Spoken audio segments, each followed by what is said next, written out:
আজকে একটা makeup theme cake দেখাবো বলেই চলে আসলাম।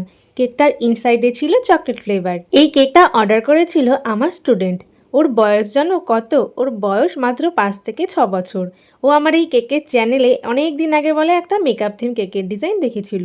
ওই কেকটা দেখার পর থেকে ওর মাকে বলে রেখেছিল আমার বার্থডেতে এবার আমি দিদির কাছ থেকে এই মেকআপ থিম কেকটাই নেব। ওর মা তখন ওকে বুঝিয়ে বলেছিল তুমি তো এখন অনেকটা ছোট, তাহলে তুমি যখন বড় হয়ে যাবে তখন আমি এই কেকটা তোমাকে বানিয়ে দেব।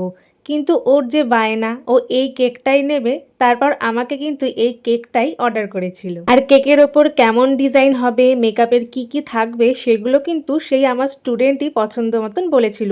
ও যেমন বলেছিল একটা লিপস্টিক আর নেল পলিশ যাতে থাকে। ও আমাকে বলেছিল ও লিপস্টিকটা নাকি খাবে, আর লিপস্টিকটা খাবে তো বলেছিল, কিন্তু এটা কি খাওয়া যায় সেটা কিন্তু আমাকে আগেই জিজ্ঞেস করেছিল। বলেছিল দিদি এই লিপস্টিকটা কি খাওয়া যাবে? আমি বলেছিলাম হ্যাঁ খাওয়া যাবে। তখন ও বলেছিল যে ঠিক আছে, প্রথমে আমি ঠোঁটে লাগাবো, তারপর কিন্তু আমি পুরো লিপস্টিকটাকে খেয়ে নেব। ওর এই পাকা পাকা কথাগুলো কিন্তু আমার বেশ ভালো লেগেছিল। মেকআপ বলে কথা, খালি কি বড়দেরই পছন্দ হবে, ছোটদেরও কিন্তু পছন্দ হয়। কেকের ডিজাইন নিয়ে আজ তেমন কিছুই বললাম না, তোমরা তো দেখতেই পেলে আমি কিভাবে পুরো কেকটা বানালাম। নেল পলিশ, তারপর মেকআপের যে কিটা দেখতে পাচ্ছ, লিপস্টিক, এইগুলো কিন্তু আমি ফন্ডেন্ট দিয়ে আগে থেকে বানিয়ে রেখেছিলাম। সেগুলো আমি পরে কেকের ওপর বসিয়ে দিয়েছিলাম। আর হোয়াইট পার্ল সুগার বল দিয়ে এখানে কিন্তু আমি একটা মালা বানিয়ে ফেললাম।